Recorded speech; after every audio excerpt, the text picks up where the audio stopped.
Hi friends, நம்ம இன்றைக்கி cake என்ன பண்ண போகிறோம்னா, நீ ஒரு டிஃப்ரெண்ட்டான கேக்கு தான். பட்டர்ஃப்ளை தீமில் செம்மையாக இருக்கும்.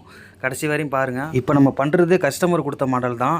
இந்த மாதிரி தான் கேக் வேணும்னு சொன்னாங்க. அவங்க பார்த்தீங்கன்னா நம்ம இன்ஸ்டா ஃபாலோவர்ஸ் தான். ஃப்ளேவர் பார்த்தீங்கன்னா பட்டர்ஸ்காட்சி 3 kg பண்ணுறோம் அந்த கேக்கு. இந்த மாதிரி கஸ்டமர் டிசைன்லாம் நம்மளுக்கு கொடுக்கும்போது எனக்கு கேக் பண்ணவே ரொம்ப ஜாலியாக இருக்குங்க. அது மட்டும் இல்லைங்க, நம்மளுக்கு பிடிச்ச விஷயத்த பண்ணும்போது அந்த கேக் அவுட்லுக் செம்மையாக வருங்க. கடைசியில் பார்ப்பீங்க எப்படி இருக்குது அவுட்லுக்குன்னு சொல்லிட்டு. அந்த ஃபினிஷிங்லாம் வேறு லெவலில் வரும். ஏன்னா ஒரு வேலையை பிடிச்சி செஞ்சோம்னா அது செம்மையாக இருக்கும் செய்யும்போது. இந்த கேக்கே உங்களுக்கு கலர் டிஃப்ரெண்ட்டாக பண்ணணுன்னா பண்ணலாங்க. சூப்பராக தான் இருக்கும் பண்ணால். உங்களுக்கும் இந்த மாதிரி எந்த கலரில் பண்ணால் அந்த கேக்கு சூப்பராக இருக்கும் அப்படின்னு நீங்கள் நினச்சிங்கன்னா மறக்காமல் கமெண்ட் பண்ணுங்கள். நான் அதை ஃபாலோ பண்ணி நான் பார்க்குறேன். அவ்வளோதாங்க, நம்ம கடைசியாக ஃபினிஷிங் டச்சில் வந்துட்டோம். அவ்வளோதான், கேக்கு ஃபினிஷ் பண்ணி முடிக்க போகிறோம். பார்த்தீங்களா ஃப்ரெண்ட்ஸ், அவுட்லுக் எப்படி வந்திருக்குன்னு சொல்லிட்டு. இதாங்க கஸ்டமர் கொடுத்த டிசைனு. கஸ்டமர் கடைசியாக சொல்லிட்டு போனாங்க செம்மையாக இருக்குங்க கேக்கு அப்படின்னு சொல்லிட்டு. இது போல் உங்களுக்கும் டிஃப்ரெண்ட்டாக கேக் வேணுமா அப்படின்னு நினச்சிங்கன்னா மறக்காமல் நம்ம சேனலை ஃபாலோ பண்ணிக்கங்க.